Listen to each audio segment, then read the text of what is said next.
hari ijambo rituvuga ngo twihanganire ibitugerageza. There is a word which says that we should be patient against things which are tempting us. Bazoguhonyora nyene. They're gonna step on you. Bazokugerageza. They're gonna tempt you. Namuna kurindira umutima. Nobody will keep or guard your heart. Korale ntizokurindira umutima. The choir will not guard your heart. Pastor ntakurindira umutima. Pastor will not guard your heart. Umuntu wese arinda umutima wiwe. Ijambo ry'Imana riravuga. The word of God says. Ntaco Imana itateraga itorandura. There is nothing which hasn't been planted by God that He cannot uproot.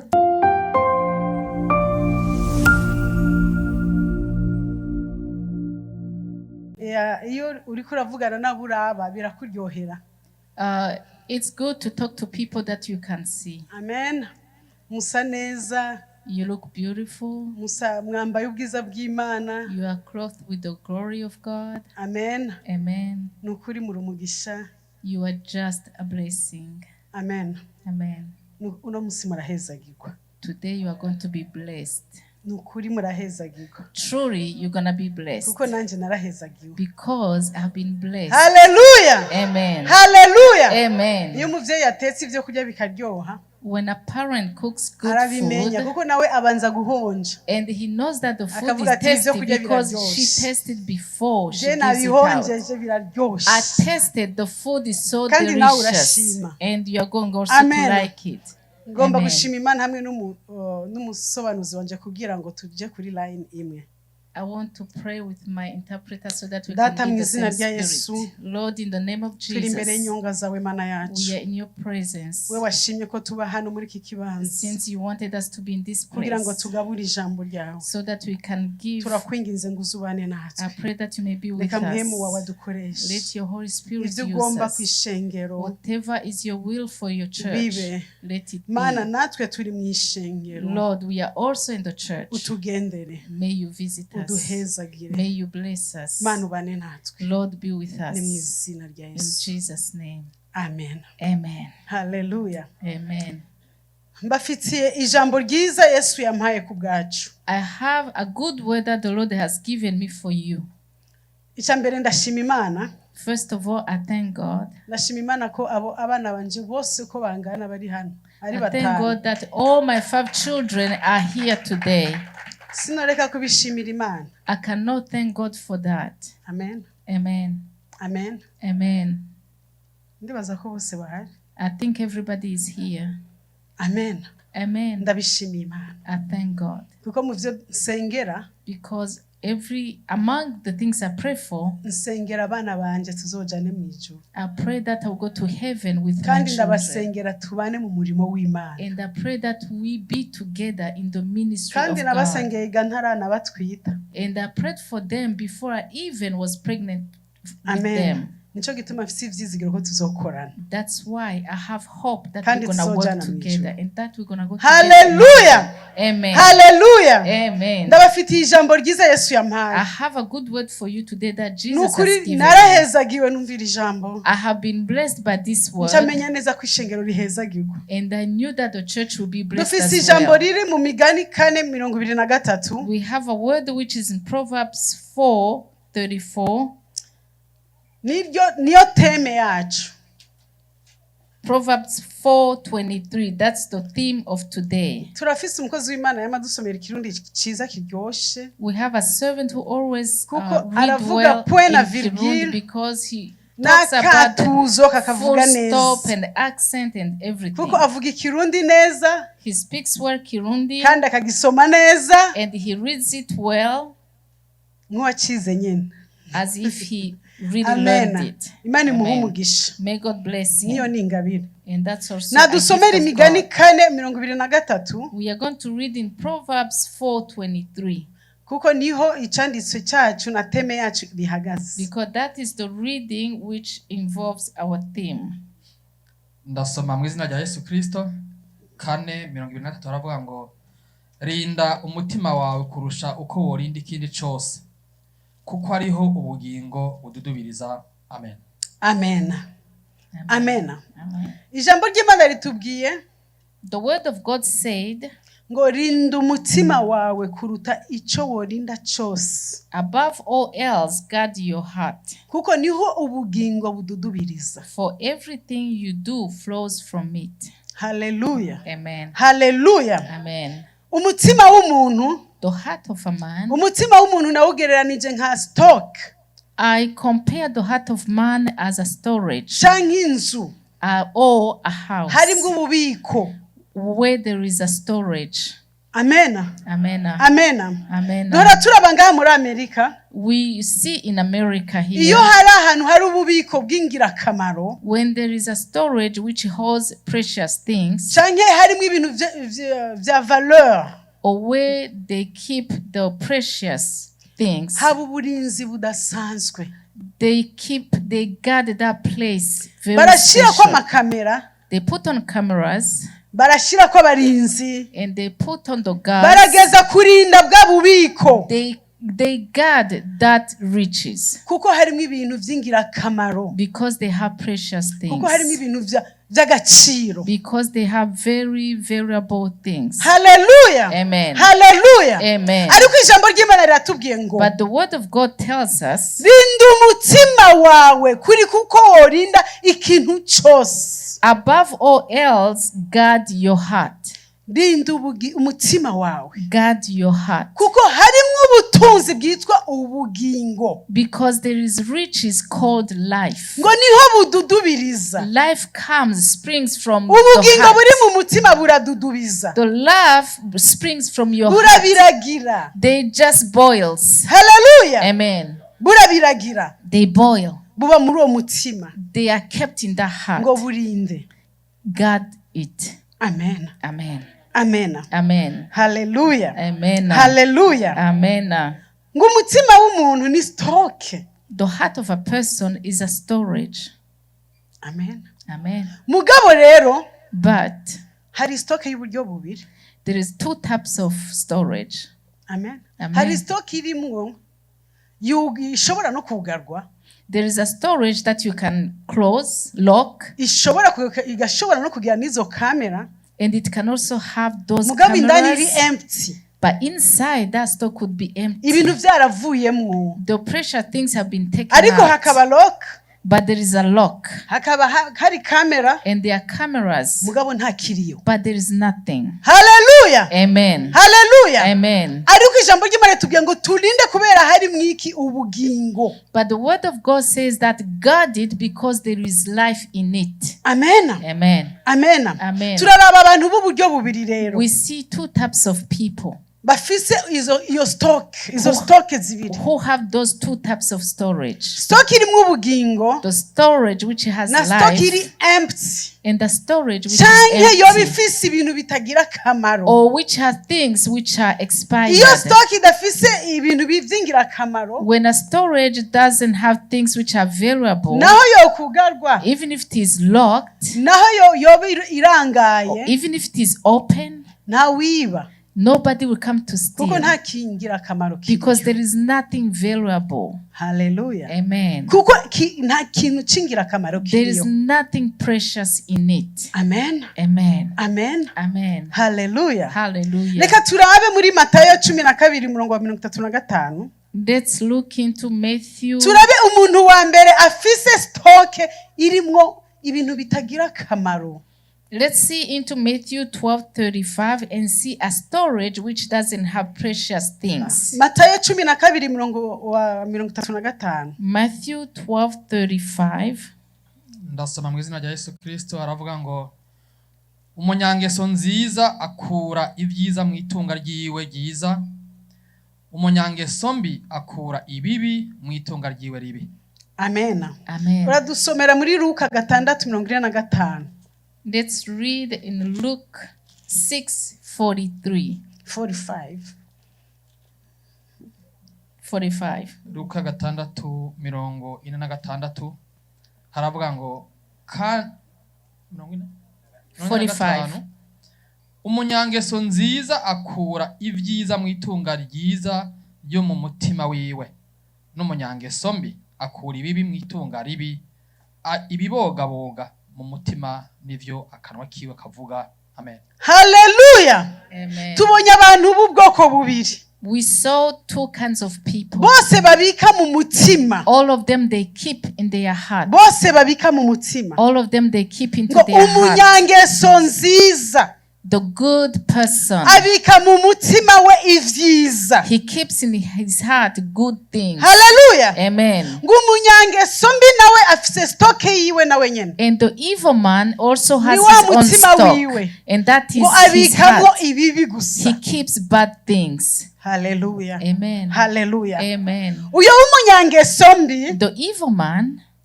Ndibaza ko atawoja kumwiba. I think nobody can go to steal him. Hallelujah. Amen. Mbega kuja woja urufise ibintu vyiza woja kwibibibi. If you have good things, can you go to steal bad things? Ntibikunda. It's not possible. Turacari kurya mwibuke. Urinde umutima wawe kurusha vyose. We are still on the word which says guard your heart more than everything else, because that's where springs life. Amen. Amen. Amen. Amen. Amen. Amen. Ahadudubiriza ubugingo. Where springs life. Ni muri wa mutima urimo ivyiza. That is the heart which has good things. Hallelujah. Amen. Niho hadudubiriza ubugingo. That's where it springs life. Ariko umutima urimo ikibi. But the heart which has bad things. Ububi. It comes the bad things only. Amen. Amen. Amen. Amen. Abantu babiri batandukanye. Two different kind of people. Abafise stock zibiri zitandukanye. Those who have two storages which are different. Uraza kwiraba ko uri mu yuhe mugwi. You are going to define yourself which type of a person you belong to. Amen. Amen. Maze uzigame ivyo ufise. And you're gonna guard what you usanze bidakwiriye. If you see that they are not worthy, haracara amahirwe yo kuvidura stock. You still have a chance to empty your storage. No kuzuza ibindi bishasha. And to refill it with good stuff. Amen. Amen. Hallelujah. Amen. Hallelujah. Amen. Ngumunyakibi. The evil man. Ivyo afise nibi. What he has is this. Usomye muri Matayo 15:18-20 ndakunda ibisomwa kuko nkunda kwigisha ijambo ryumvikana riri muri Bibiliya. Usome muri Matayo 15:18-20. Ucuraba uyafise stock yuzuye ibibi, mbega ivyo bibi nibiki? When you look into Matthew 15:18-20, you see what is filled in the storage of the evil man.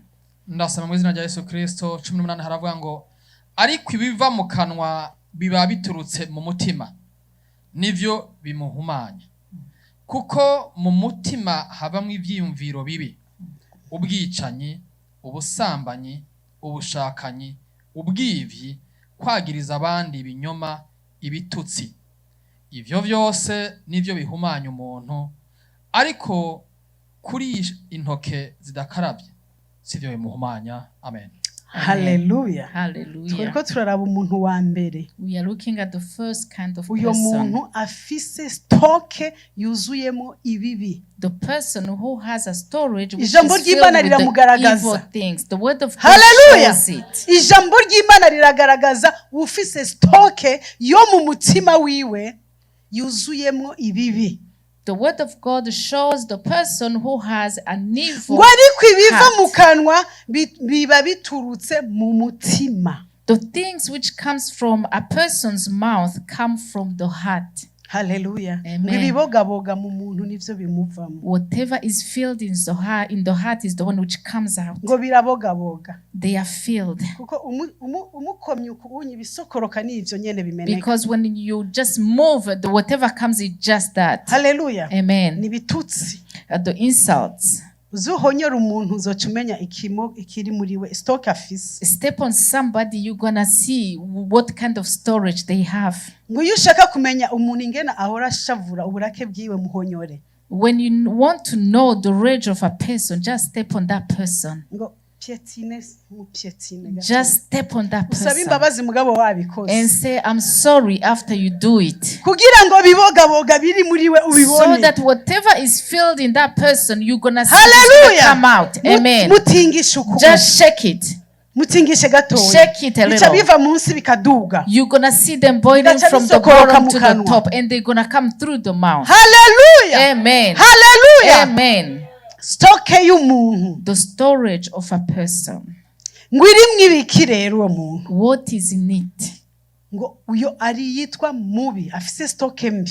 That evil person who has a bad storage.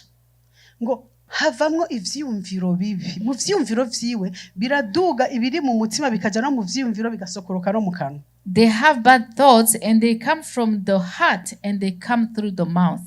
Ngo ubwicanyi, The murder, ubushakanyi, adultery, ubwivyi, thefts, kwagiriza abandi ibinyoma, false testimony, ibitutsi. and the insults. Ukabona umuntu ameze gutyo, When you see a such person, ucumenya uwari we, you just know who ucumenya he stoke is. yiwe. You just know what kind of storage he Hallelujah. has. Amen. Hallelujah. Amen. Nawe ukamusanga wabaye uko, And if you find yourself bringing out such things, ucumenya ikibitse mu mutima wawe. know what is in your storage.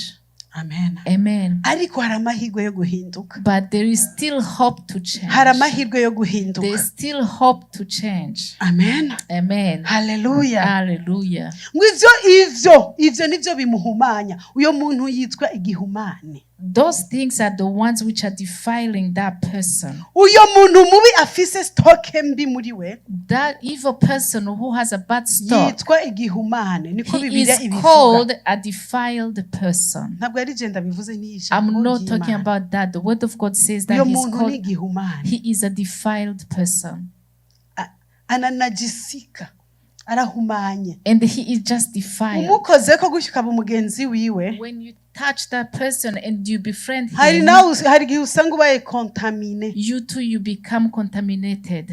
Hallelujah. Amen. Hari igihe ugendana nawe When you walk with that person, uraba contamine. you become contaminated. Wicarana nawe When you kenshi sit often with that person, uraba contamine you become contaminated kubera ahumanye. because he is defiled. Kuko ibimuvamwo biraguhumanya. Because whatever comes out of his mouth also Hallelujah. defile you. Kuko nivyo vyiwe. Because those are his things. Udafise imbaraga zo kumuhindura, If you don't have power to change that we person, araguhindura. he's gonna change you. Amen. Amen. Hallelujah. Hallelujah. Hallelujah. Hallelujah. Turacari muri rya jambo ryacu. We are still in the word. Rinda cyane umutima wawe gusumba ivyo urinda vyose. Guard your heart more than anything Kuko else. niho havamwo ubugingo. Because that's where springs life. Amen. Amen. Hallelujah. Hallelujah. Namuntu akurindira umutima. Nobody will keep or guard your Korale heart. ntizokurindira The umutima. choir will not guard your heart. Pastor ntakurindira umutima. Pastor will not guard Umuntu your wese heart. arinda umutima wiwe.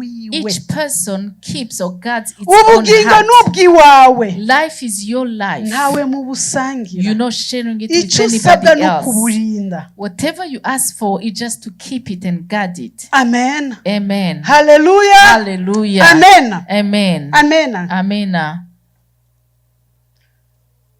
Turabandanya. We continue. Ubu tugiye ku muntu wa kabiri. We are going to the second type of a Umuntu wa person. kabiri The second person, n'umuntu, uyo muntu nyene niwe asabwa kurinda ubugingo. that person himself is asked to keep and guard his heart. Uyo muntu ni umukristo That is a Christian n'uwavutse ubugira kabiri. who has been born again, Yakiriye Yesu Kristo nk'umwami n'umukiza who has wiwe. received Jesus as his Ivyanditswe ngiye Savior. kubisoma ni byinshi murabizi muri If I could abakristo. read the word, it's a lot. Hallelujah. Amen. Ni wa wundi yihanye yarafise ivyo nyene mugabo wewe arihana. Is that same person who had those evil things but he repented. Muri Petro wa kabiri no havuga ngo mwemwa kera abo mwariho kera mwari mumeze nk'ababandi nk'abo bantu bari buzuye ibibi gusa twese twari babi. Hallelujah.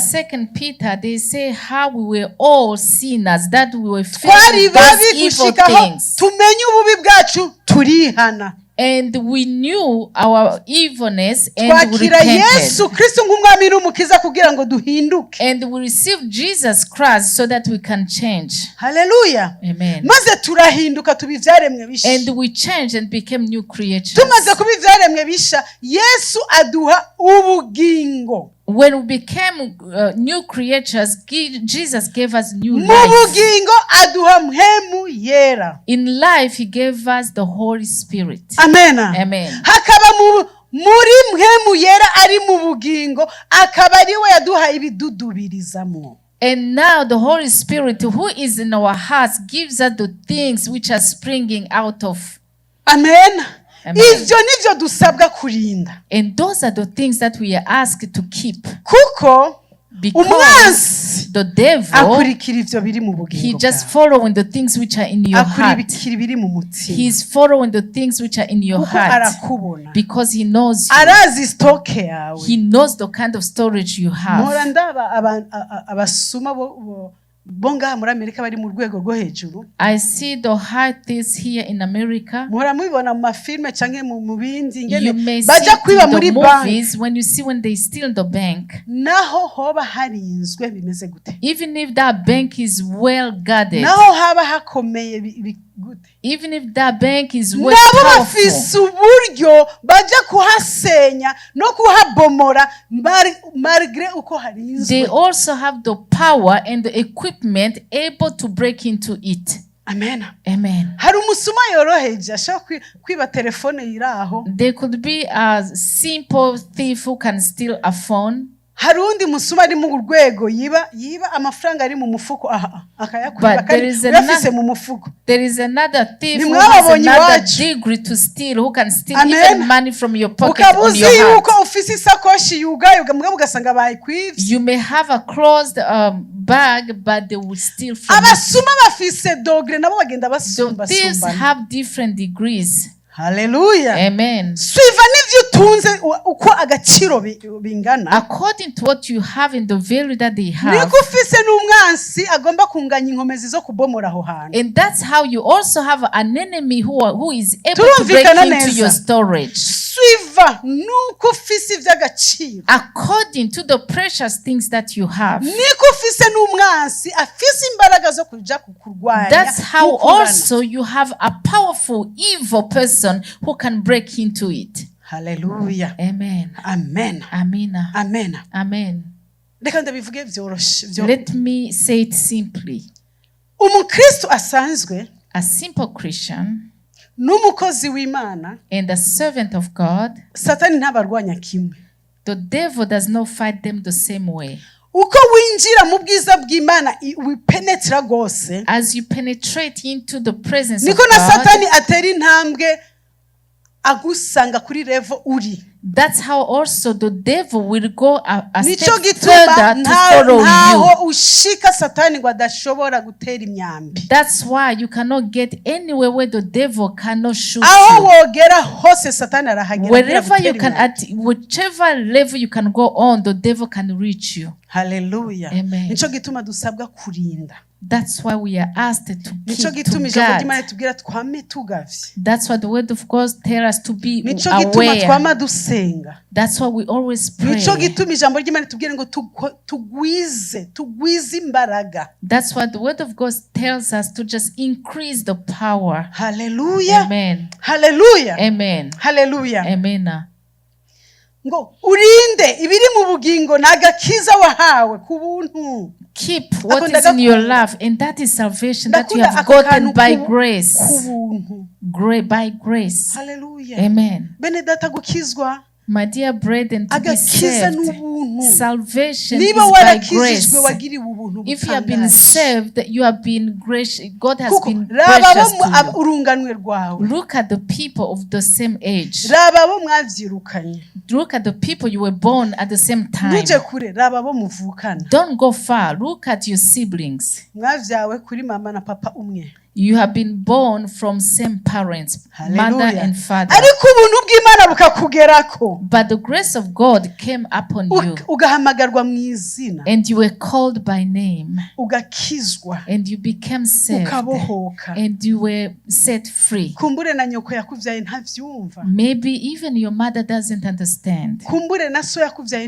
Maybe even your father doesn't understand. When I pray for my children, I tell Jesus, I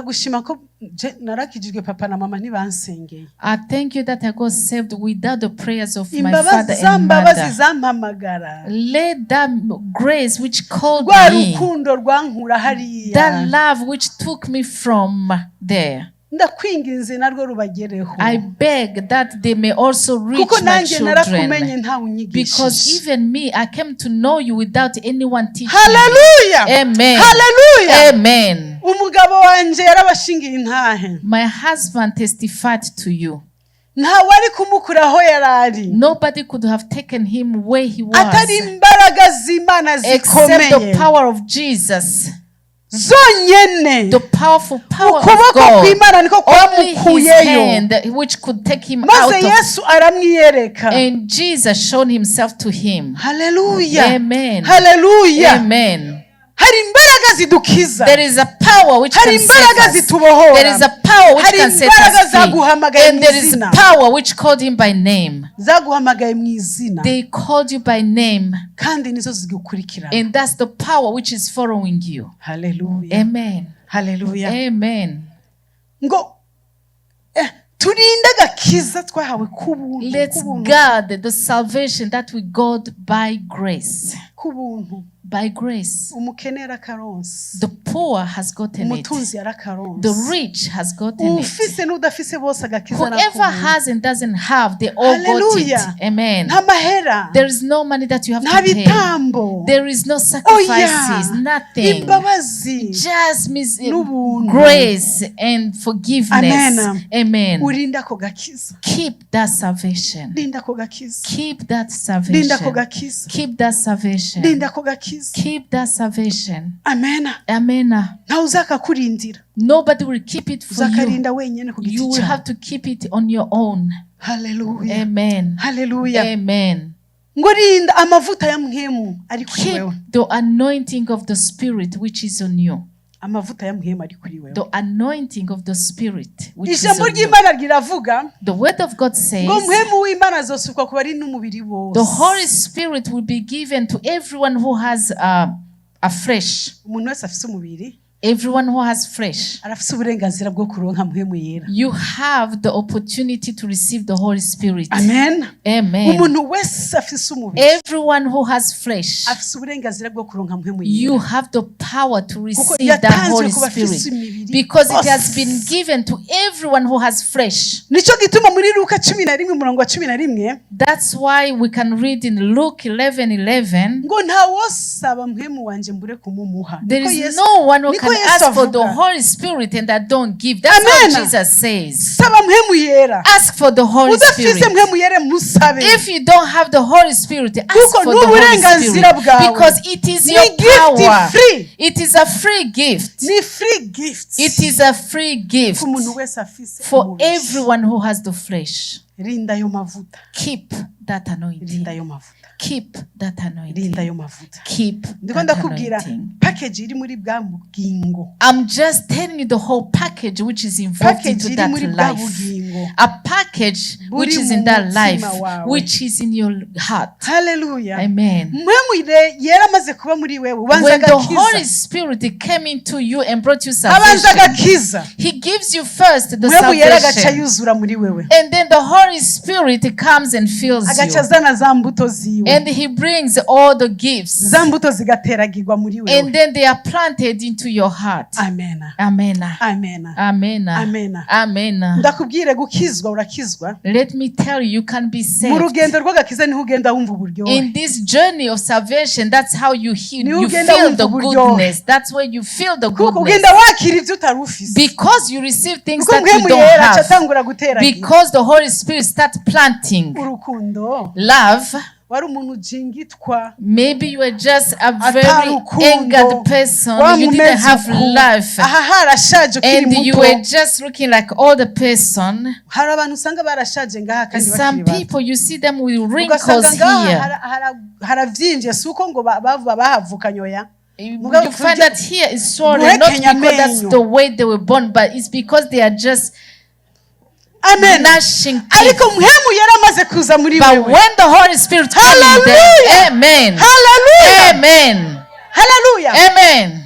ijambo ry'Imana riravuga the word of God says ntaco Imana itateraga itorandura. There is nothing which hasn't been planted by God that he cannot uproot. Amen. Amen. Mwemu yaracagira igikorwa cyo kurandura no guteragira. The Holy Spirit have the work to uproot and plant. Arandura vya bindi bibi. He uproots the evil things. Wewe wakijijwe. When you become saved. Ukisanga rwa rukundo tarufise. Oh, yo mwene data Yesu agumugisha yo. When you get saved, you just be filled with, you just feel happy. And you feel you can bless everybody. You can hug anybody.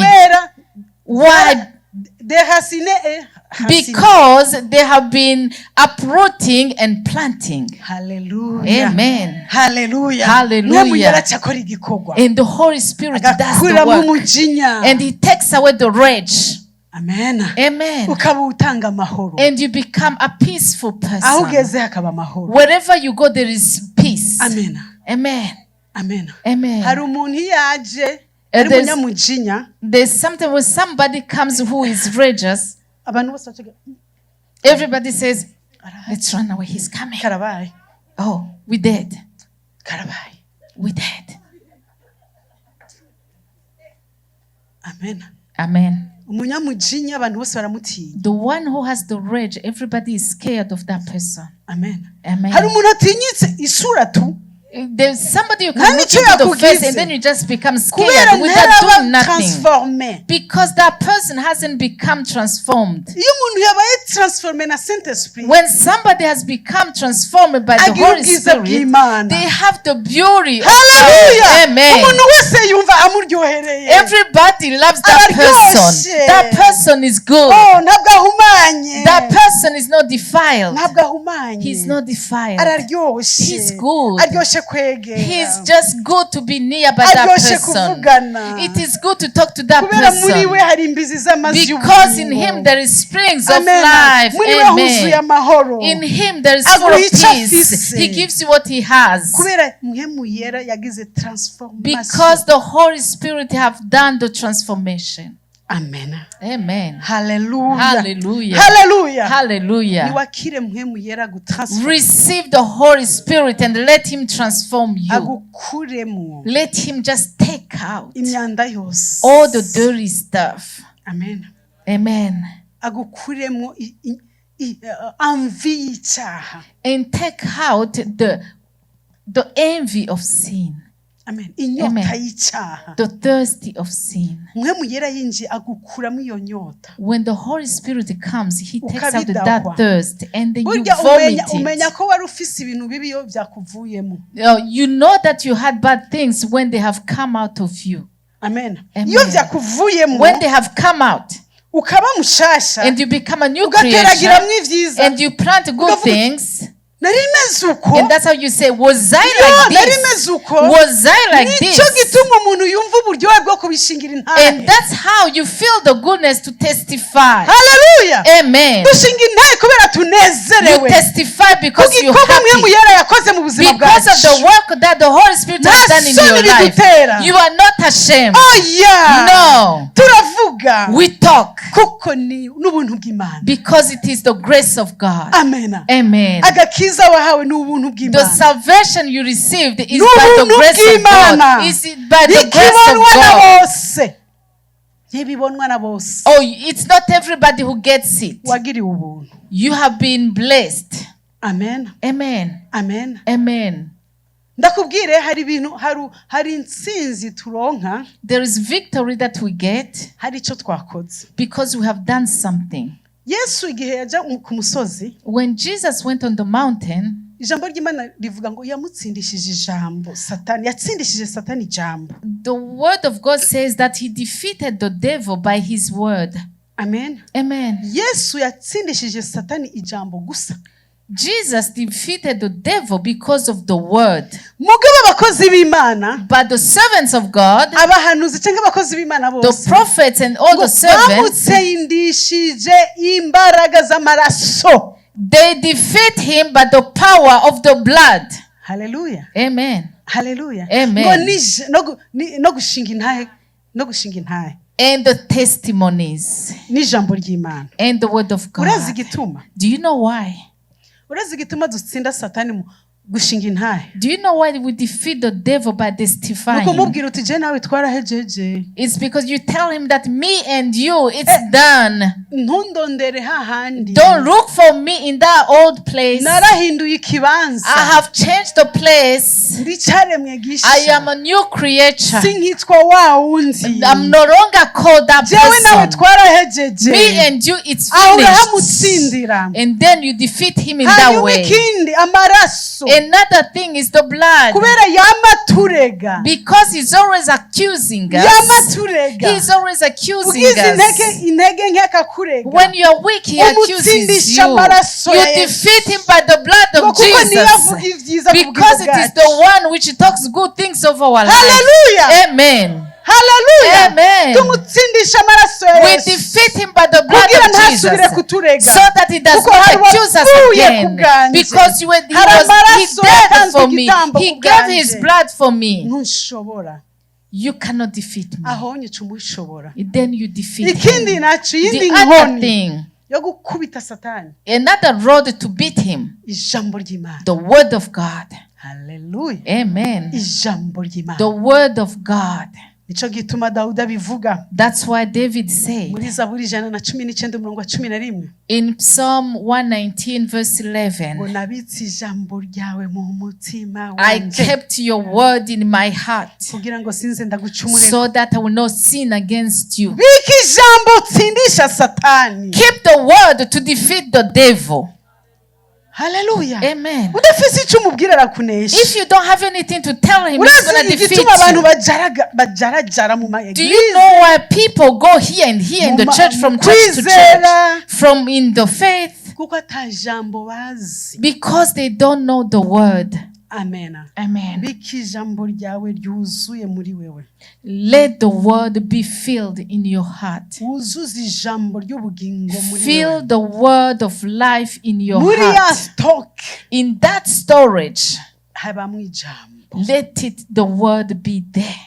Amen. Amen. Kuko hageze kusokorora, because when it's time to bring out, you to remember they're going to step on you. And when they step on you, there is a word which comes out. What does he say? What kind of word can come out? May God bless you. Hallelujah. Amen. Oh, you are beautiful people. If somebody steps on you and then you tell them, God bless you. Amen. Amen. So you're telling him to step on you again because he's going to look for blessings. Hallelujah. Amen. Hallelujah. Amen. There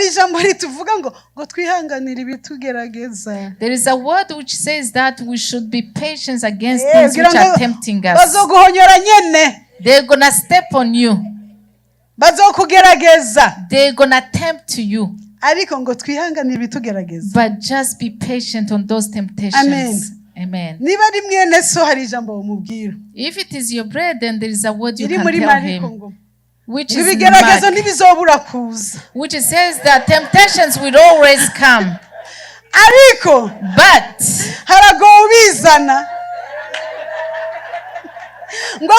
the one who brings them is in trouble. Hallelujah. Amen. Hallelujah. Amen.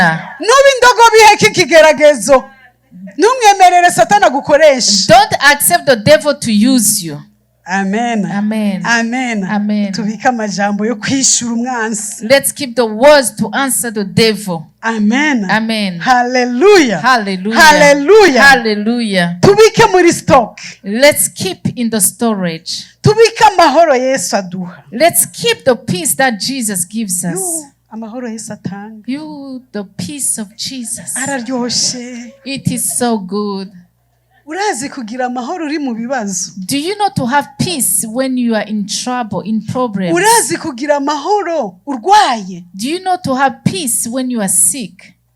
Yesu yarabivuze neza. Jesus said it well. Ngo ndabahaye amahoro yanjye. He said, I'm giving you my peace. Ngo kandi amahoro ntanga. And the peace that I give, abisi bayatanga. It's not like the one the world gives. It is a peace which is going to stay in your heart.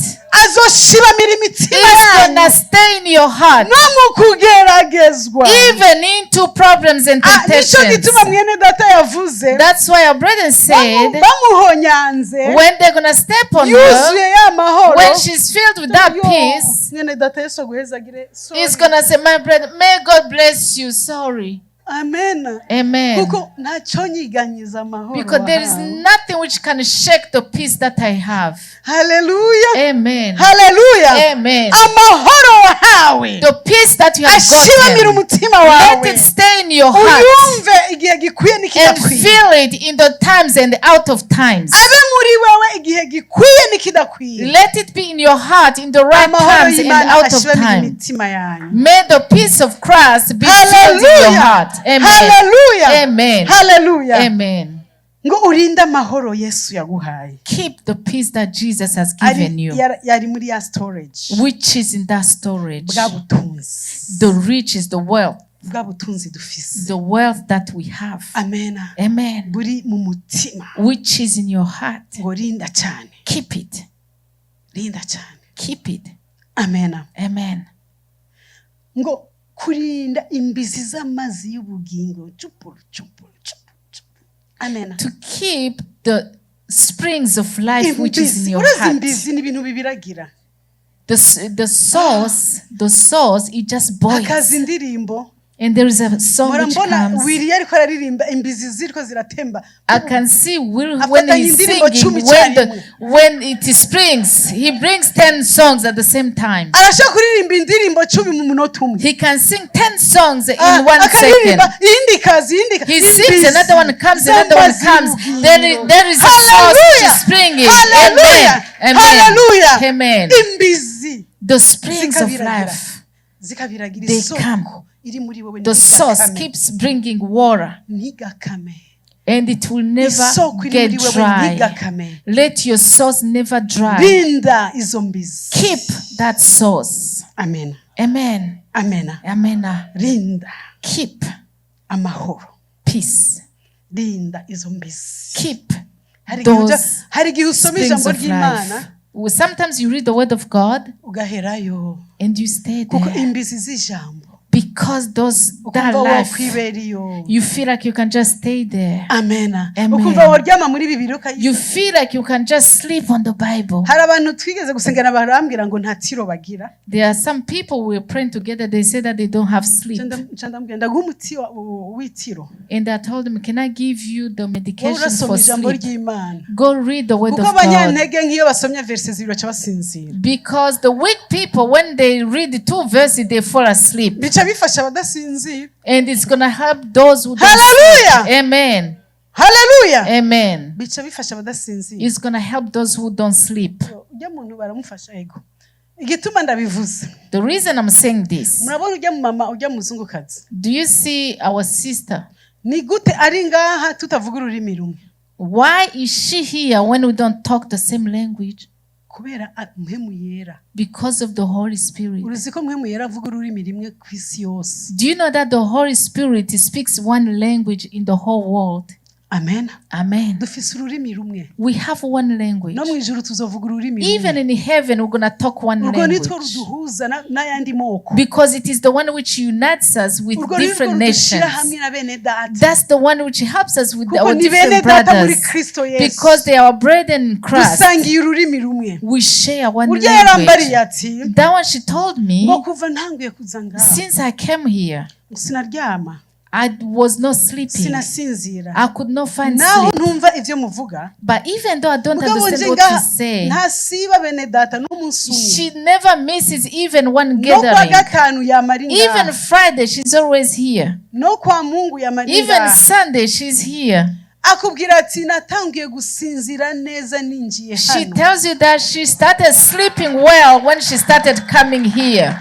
Amen. Amen. Amen. Amina. That Jesus is powerful. she's there kubera inyungu ahafitiye. because she has benefits from it. Mbe wewe uri ngaha kuyihe nyungu? What are the benefits for you to be here? Amen.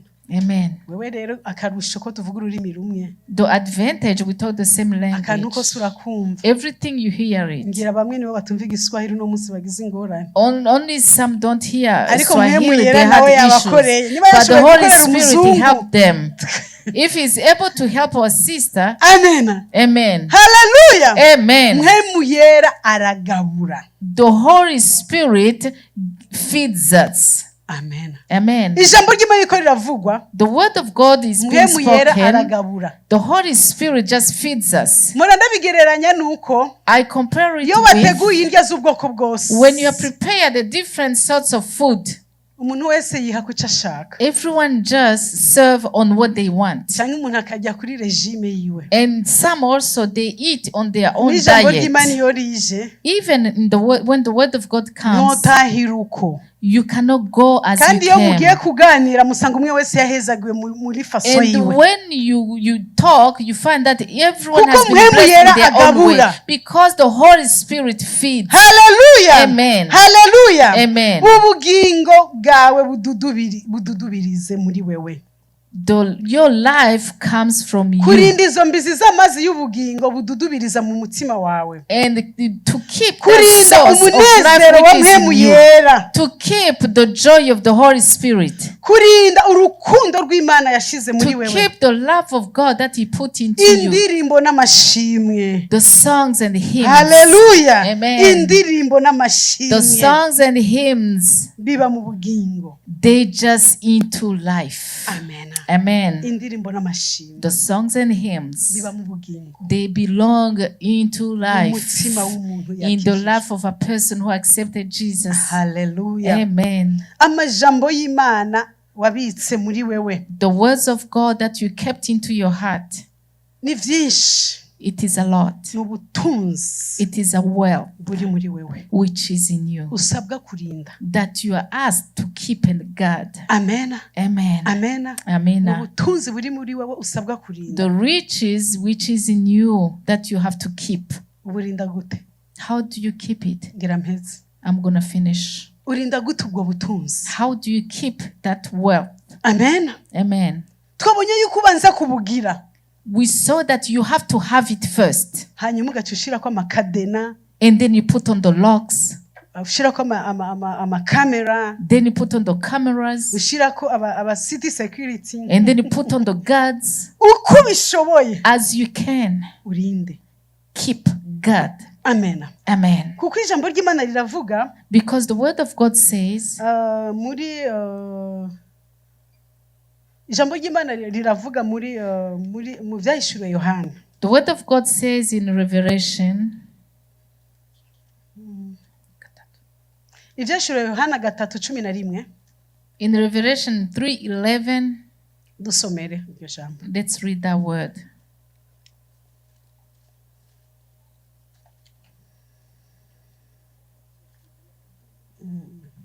gatatu 11 haravuga ngo ngira nze vuba wumire kuco ufise ntihagire ugutwara igisibo cawe.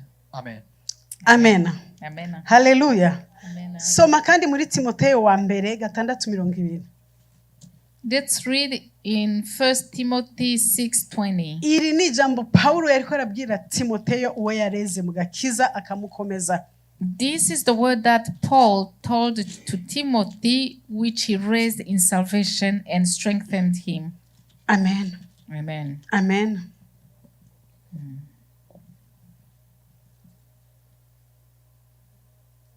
1 Timothy 6:20.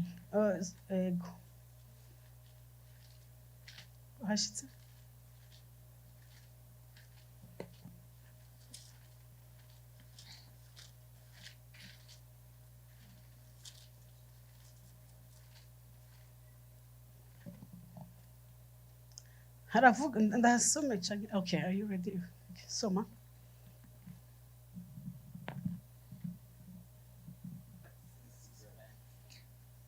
Nico gituma ndakwibutsa gufurura ingabire y'Imana iri muri wewe ngo yake. Siho. 6:20. 6:20. Timoteyo wa mbere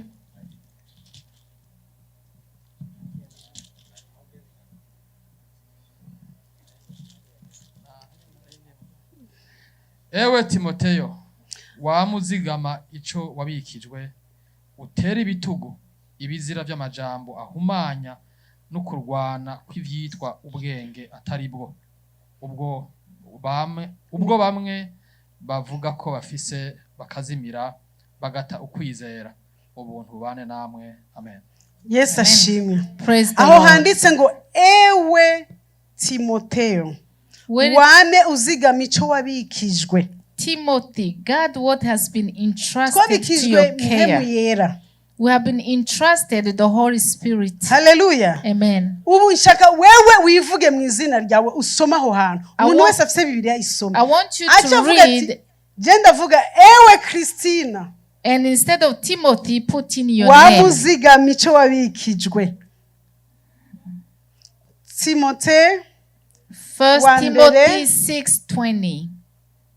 Wivuge uti jewe Christina nzigama ico nabikijwe. Hallelujah. Amen. Uzigama ico wabikijwe wewe kwizina ryawe nawe ubikira to you, ariko babikije wewe.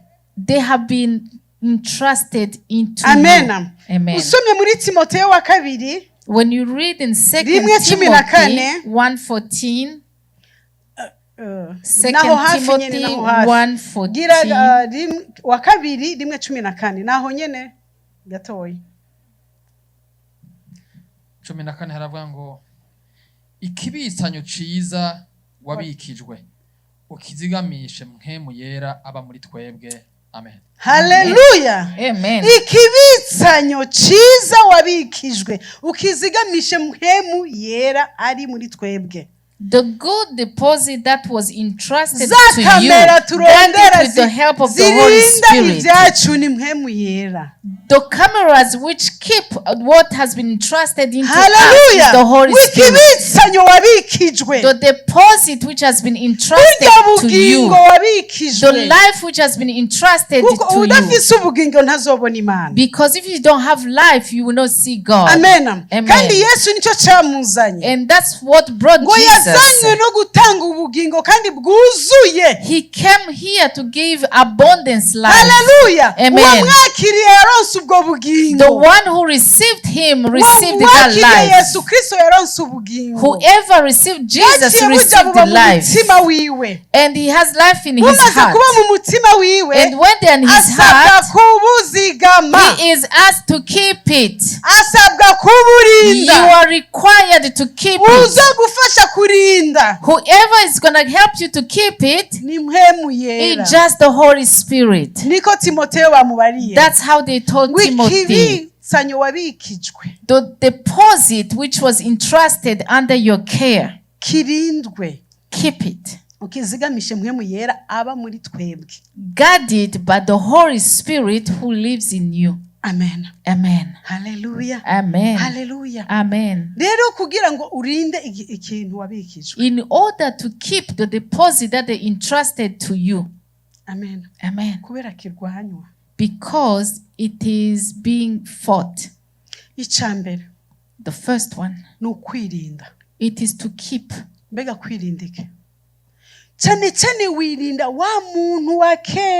It is to be aware of, to be aware of the old one. The one who is defiled.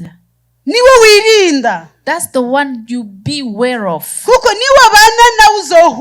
Because if you're gonna live with him, you're gonna be defiled. When you be with him, you're gonna lose. Hallelujah. Amen.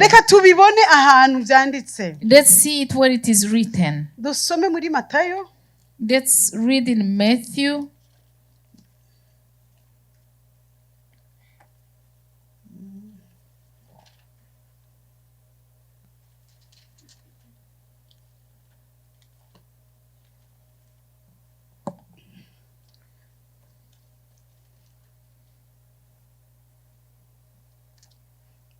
Muri Matayo haranditse 14. Yeah. Matayo 14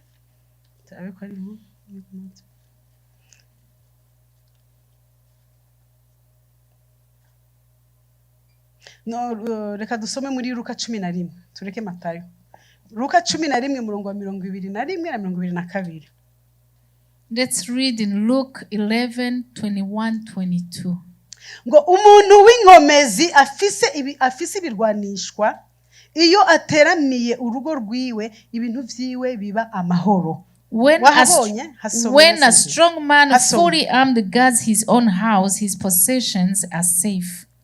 Ngo umuntu w'inkomezi afise ibirwanishwa iyo ateramiye urugo rwiwe ibintu vyiwe biba amahoro. Ariko umurusha inkomezi iyo aramutse amuteye akamunesha amwaka ibyo arwanisha vyose yari yizigiye akanyaga ibintu vyiwe akabigaba. Amen.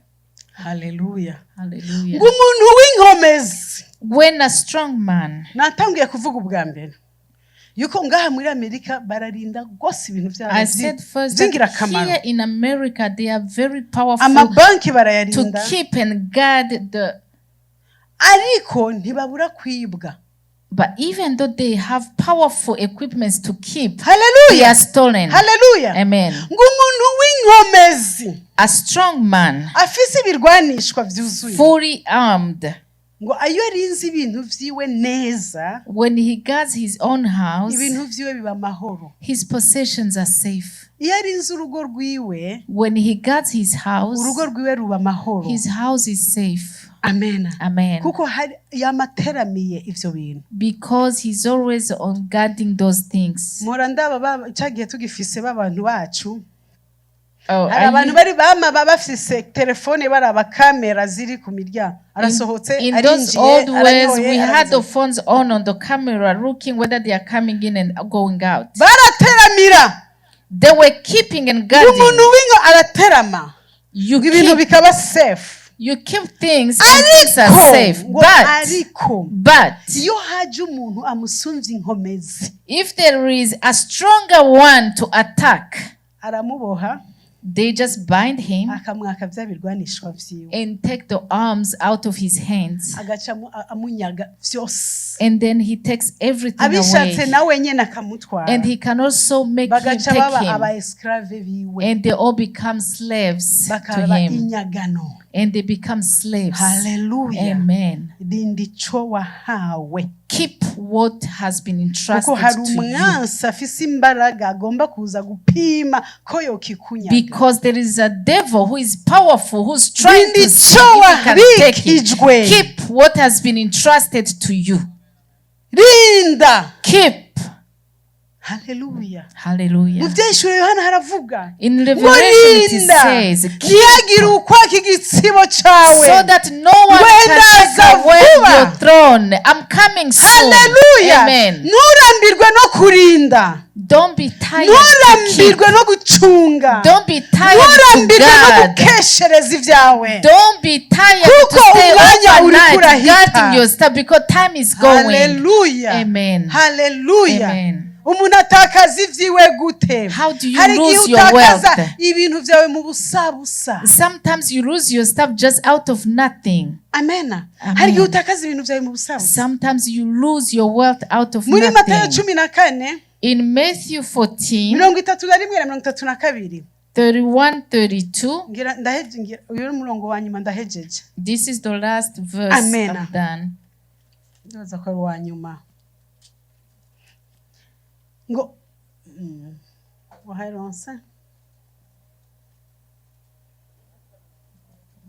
Matthew 14:31-32. Ndasoma mu izina rya Yesu aravuga ngo buno Yesu aramvura ukuboko aramucakira saho. Matthew 14:31-32. Niho. Buno Yesu aramvura ukuboko aramucakira aramubwira ati yewe ukwizera guke. Sawa. Nariko ndarondera ngira nihenze kwandika. Na ahantu akabuto ka sinapi katewe mu murima. Hallelujah. ngo akabuto ka sinapi ni gatoyi cyane mugabo ngo umuntu yaragiye agatera mu murima w'ibindi biterwa. The little seed was planted into ni 13 ego nimusome hansomere please. abacira uwundi mugani ati ubwami bwo mwijira ubusa n'akabuto ka sinapi umuntu yabiriye akagatera mu ndimiro yiwe kandi ni kanzinya hanyuma y'imbuto zose ariko iyo gakuze kaba kanini kakaruta ibirimwa byose kakaba igiti maze inyoni zo mu kirere zikaza zikarika mu mashami yacu. abacira uwundi mugani ati ubwami bwo mwijuru twahejeje. Yes ashimwe. Amen. Ngira mpiraheza hahantu. I'm going to finish here. Kurinda ico wahawe. To guard what has been entrusted ngo akabuto ka sinapi. The mustard seed. Kaboneka gatoyi cyane. It is very tiny. Gatoyi. Very tiny. Bari kuyo murimyi yagataye mu murima. But when you plant it hamwe n'ibindi biterwa with other plants, ngo bukeye kagenda gakura. It keeps growing and growing. Gacika igiti kinini cy'inganzamarumbo. It becomes a largest ku of the buryo garden inyoni plants. n'ibisiga byaza kuri ico giti. Until other birds come and perch in its branches. Hallelujah. Amen. Turavuga kurinda ico wahawe. We are talking about guarding what has been given Amen. to you. Hari gihe utakaza ico wahawe mukantu kangana nk'akabuto ka sinapi. Sometimes you lose what has been entrusted to you just because of very tiny things like a mustard seed. Amen. Amen. Amen. Amen. Nababwiye yuko tubana n'abantu bahumanye. I told you that we live with people who are defiled.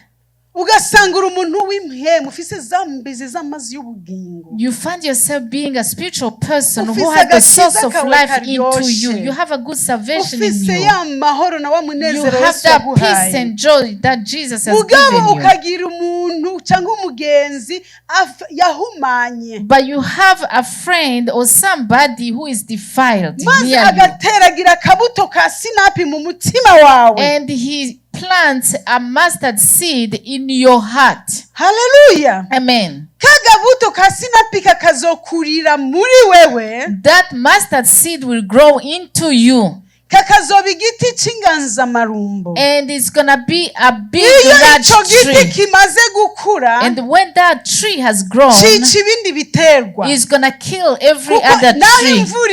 Because even when the rain comes, other plants will not get water. Because there is another bigger tree. Hallelujah. Amen. Hallelujah. Amen. That plant kills other plants. Uzurabe ko ingabire zawe zitapfiriye ahantu kubera akabuto ka sinapi kakuguyeko. Check if your gifts have not died just because of a mustard seed which has grown into your heart. We're talking about keeping, guarding what has been entrusted to you. Don't accept anyone to plant a mustard seed in you. Kuko bizica umuhamagaro wawe. Because it's gonna kill your calling. Bizica rwa rukundo. It's gonna kill the bizica love. Ya mahoro. It's gonna kill peace. Bizica wa munezero. It's gonna kill your joy. Bizica bwa buryohe bw'agakiza. It's gonna kill the goodness kubera of salvation. Kabuto ka sinapi bateragiye muri wewe. Just because of the mustard seed that is planted in you. Keep and guard.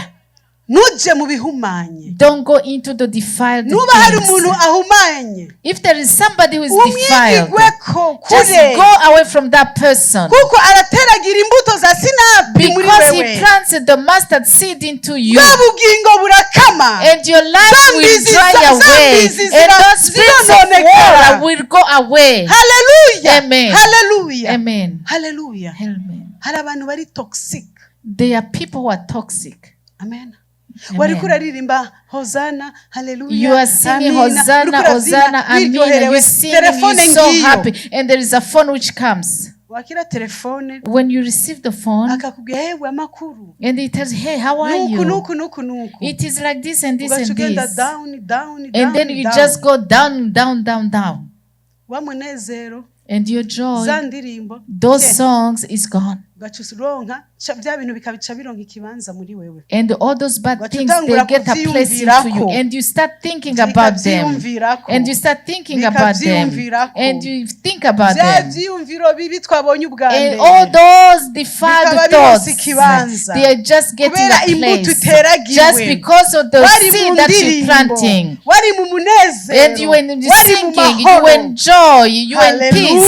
Amen. Hallelujah. Amen. akaguteramo akabuto ka sinapi ko kwanga umuntu, and they plant a mustard seed just to hate somebody, akaguteranya n'umuntu ataco mupfuye, and they just make you enemies with somebody who you don't even have an issue with, and they just gonna make your friends enemies and your family members, ukanka urwango rukamera muri wewe, and there is a hatred which comes in your heart,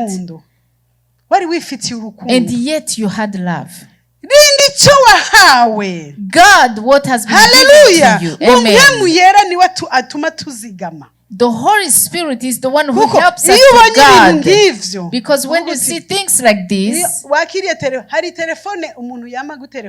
there is a phone from somebody who calls you often, and when you receive it, you start just saying, in the name of Jesus, in the name of Jesus. Maybe for you it is. There are other people, when you see their number called, you start just cursing. Because there is nothing good coming from that person. Amen. Amen. Amen. Amen. Those are the defiled people. Amen. Amen. And there are others, you receive their call. Thank you, and then you say, thank you for calling. May God bless you. Because the springs of life comes from them. You were down and they bring you up. And then he holds your burden. He loves you. Hallelujah. Amen. Hallelujah. Amen. Hallelujah. Amen. Don't accept the mustard seed to be planted into your heart. Take them away. Take them away. Amen. Amen. Amen. Amen. The churches are being destroyed by that. The families are being destroyed by that. The husband and wife was divorced. They come from the words of people. Those two people, they don't get divorced without another third person coming between them. Just hold fast to what you have been given. Guard your heart more than anything else, because that's where springs life. Amen. Amen. I'm coming soon. Keep what has been entrusted to you. Let nobody take your crown. You know yourself more than anybody else.